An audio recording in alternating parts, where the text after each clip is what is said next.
English medium school Vijaypur. Welcome back बच्चों। Delhi lesson में पहले मैंने आपको दिल्ली के बारे में बताया था कि दिल्ली का नाम कैसे पड़ा और पुरानी दिल्ली और नई दिल्ली के बारे में बताया था। आज हम दिल्ली लेसन को कंटिन्यू करेंगे। तो आज मैं आपको लाल किले के बारे में बताती हूँ पहले कि लाल किले का नाम कैसे पड़ा। लाल किला दिल्ली के ऐतिहासिक किलेबंद पुरानी दिल्ली के इलाके में स्थित लाल बलुआ पत्थर से निर्मित है। यद्यपि यह किला काफ़ी पुराना है। 5वें मुगल शासक जहां ने अपनी राजधानी के रूप में इसे चुना था। इस किले को लाल किला इसकी लाल दीवारों के लाल लाल रंग के कारण इसे लाल किला कहा जाता है। दिल्ली में लाल किला बहुत प्रसिद्ध है। इसके दीवाने आम और दीवाने खास देखने लायक हैं। दीवाने आम में 60 सुंदर खंबे हैं जो लाल पत्थर से बने हैं। दीवाने खास संगमरमर से बना है। इसकी भीतरी दीवारों की नक्काशी बहुत बढ़िया है। जो लाल किला कहाँ पे स्थित है? पुरानी दिल्ली में स्थित है। और इसकी जो मेन जो क्या है, दीवाने आम और दीवाने खास। जो दीवाने आम में जो मेन क्या विशेषता है कि उसके जो खंबे हैं वो कितने हैं? 60 में 60 खंबे हैं और जो किससे बने हैं? लाल पत्थर से बने हैं। और दीवाने खास किसके लिए फेमस है? वो संगमरमर से बना है और जो उसके अंदर जो नक्काशी में चित्रकारी की गई है वो देखने लायक है। लाल किला देखिए बाहर से बच्चों। लाल किला भारत की एक प्रसिद्ध पर्यटन स्थल है। इसकी खूबसूरती, वास्तुकला और अपना एक ऐतिहासिक महत्व है जो कि यहाँ आने वाले पर्यटकों को आकर्षित करता है। जो लाल किले की जो एक खूबसूरती है, जो टूरिस्ट होते हैं उनको वो अपनी ओर आकर्षित करता है। इस विशाल किले का निर्माण मुगल बादशाह शाहजहां ने तब करवाया जब उसने राजधानी को आगरा से दिल्ली स्थानांतरित कर दिया। इस किले का निर्माण कार्य 13 मई 1638 में मुहर्रम के महीने में शुरू हुआ था, जो 10 साल बाद 1648 में पूरा हुआ था। इस किले के मुख्य वास्तुकार उस्ताद अहमद और उस्ताद हामिद थे। बच्चों, जो ये मुगल बादशाह शाहजहां ने कब शुरू करवाया था? जब उन्होंने दिल्ली से जो आगरा से दिल्ली को स्थानांतरित अपने स्थान जो है दिल्ली में स्थान में जो है स्थानांतरित किया। और इसका निर्माण इसको शुरू करवाने में उन्होंने 13 मई 1638 को मुहर्रम के महीने में शुरू करवाया। और इसको बनाने में कितने वर्ष लगे? 10 साल लगे। 10 इयर्स के बाद ये 1648 में ये पूरा हुआ। और इनके जो किले के मुख्य वास्तुकार कौन थे? क्या नाम था उनका? उस्ताद अहमद और उस्ताद हामिद थे। मुगल शासन के समय इस किला ए मुबारक कहा जाता था। यह किला यमुना नदी के किनारे स्थित है।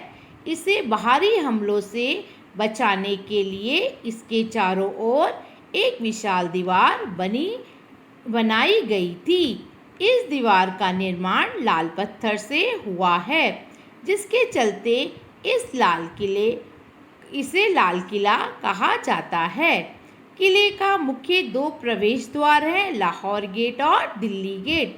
लाल किला यहाँ 256 एकड़ भूमि में बना हुआ एक अष्टकोणीय है संरचना है। मुगल शासन के समय में इसे क्या बुलाया जाता था?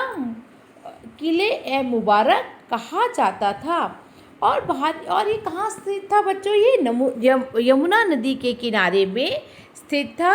और बाहरी जो हमलों से बचाने के लिए इसमें एक बड़ी जो है विशाल में बड़ी दीवार किससे बनाई गई थी? लाल पत्थर से बनाई गई थी। और इसके दो प्रवेश जो मुख्य द्वार के क्या नाम थे? लाहौर गेट और दिल्ली गेट। और ये कौन सी कितने एकड़ भूमि में बनी थी? 256 एकड़ भूमि में बनी थी। लाल किले के अंदर कई खूबसूरत इमारतें हैं, जैसे दीवाने-ए-आम, दीवाने-ए-खास, रंग महल, मोती मस्जिद, मोर सिंहासन हैं। कोहिनूर हीरा मयूर सिंहासन का एक हिस्सा था, जिसको अंग्रेज अपने साथ ले गए। हर साल 15 अगस्त के दिन भारत के स्वतंत्रता दिवस के खास मौके पर देश के प्रधानमंत्री किला पर अपना भाषण देते हैं। आपको बता दें कि यूनेस्को द्वारा साल 2007 में इस विशाल धरोहर घोषित किया गया। जो इसकी खूबसूरत इमारतों के जो नाम थे, जैसे कौन कौन सी इमारतें फेमस थी? दीवाने-ए-आम, दीवाने-ए-खास, रंग महल, मोती मस्जिद, मोर सिंहासन थे। और कोहिनूर जो हीरा था, मयूर सिंहासन का जो हिस्सा था, उसको कौन ले गया था बच्चों? अंग्रेज ले गए थे। और हर साल 15 अगस्त को जब भारत स्वतंत्रता के मौके पर यहाँ प्रधानमंत्री जो है अपना भाषण देते हैं, और 2007 में इसे विश्व धरोहर के यूनेस्को के द्वारा 2007 में इसे विश्व धरोहर के रूप में इसको घोषित कर दिया गया। दीवाने आम में 60 सुंदर खंबे, देखो जो पिलर जो होते हैं इसे खंबे कहते हैं बच्चों, जो किससे बने हैं? लाल पत्थर से बने हैं। ये क्या है बच्चों? दीवाने आम है। दीवाने-ए-आम आगरा किले में स्थित मुगल बादशाह का प्रमुख सभागार था। दीवाने-ए-आम का निर्माण मुगल बादशाह शाहजहां ने 1631 से 1640 के बीच करवाया था। इसमें मयूर सिंहासन या तख्ते ताऊस स्थापित था। इसे सभागार का प्रयोग आम जनता के बात करने और उनकी फरियाद सुनने के लिए होता था। इस ढांचे का निर्माण मूल रूप से लकड़ी से किया गया था, लेकिन बाद में शाहजहां से उसे वर्तमान रूप प्रदान किया। इस पर शाहजहां शैली के प्रभाव पर स्पष्ट रूप से देखा जा सकता है, जो संगमरमर पर की गई फूलों की नक्काशी से पता चलता है। जो दीवाने-आम जो मेन किसके लिए था? मुगल बादशाह के प्रमुख सभागार थे, जो जहाँ सभा पे बैठते थे। और जो है तख्ते आम, जो तख्ते ताऊस भी स्थापित था, वो आम जो जनता जो थी उनकी फरियाद जो है, राजा जब बच्चों सिंहासन पर बैठते हैं और जो उनके साथ विशेष सलाहकार भी होते हैं, और जो आम जनता होती है, जो आम जो लोग होते थे, वो राजा के पास ही अपनी बात को कहने के लिए आते थे। तो वो ही इसमें दिखाया गया है कि जो वहाँ पर राजा बैठकर जो है सबकी फरियाद को सुनते थे। और बाद में इसको जो है शाहजहां ने एक प्रभावशैली का रूप दिया, और जो संगमरमर के रूप में कई फूलों की नक्काशी से पता चलती हैं। इस कमरे में राजा आम जनता की फरियाद सुनते थे और अधिकारियों से मिलते थे। दीवाने-ए-आम से एक रास्ता नगीना मस्जिद और महिला बाजार की ओर जाता है, जहाँ केवल महिलाएं ही मुगल औरतों को सामान बेच सकती थी। लाल पत्थरों से 49 नक्काशदारी स्तंभों पर बना यह हॉल भारतीय और पर्शियन वास्तु शिल्प शैली का मिश्रण का उत्कृष्ट नमूना है। सपाट छत से ढके इस हॉल की लंबाई 201 फीट है, जबकि इसकी चौड़ाई 67 फीट है। यहाँ 3 गलियारों में बांटा हुआ है और उत्तर व पूर्व की दिशा में 2 दरवाजे हैं। हॉल से बाहर संरचना में 9 बड़े बड़े मेहराबान बने हुए हैं। हालांकि इसका निर्माण लाल पत्थर से किया गया है, लेकिन इसमें सफ़ेद तास्टर्स का इस्तेमाल करने से यह सफ़ेद संगमरमर जैसा प्रतीत होता है। इसमें एक आयताकार झरोखे के जैसा कक्ष है, जहाँ बादशाह बैठते थे। इसके 3 मुख हैं और इसमें बड़े पैमाने पर सजावटी आभूषण जड़े हुए हैं। इसे तख्ते-ए-मुरस्सह कहा जाता है। मंत्री के बैठने के लिए बनाए गए मंच के में संगमरमर का इस्तेमाल किया गया था और उसे बैठक कहा जाता था। सबके अपने जो है उन्होंने अलग अलग जो है हिस्से बनाए हुए थे कि कौन जहाँ फरियाद सुनता है वो अलग हिस्सा था, कहाँ मंत्री बैठते हैं वो अलग था, और जो बादशाह बैठते थे वहाँ जो है 3 मुख जो थे जो बड़े पैमाने पर सजावटी आभूषणों से जड़े हुए थे।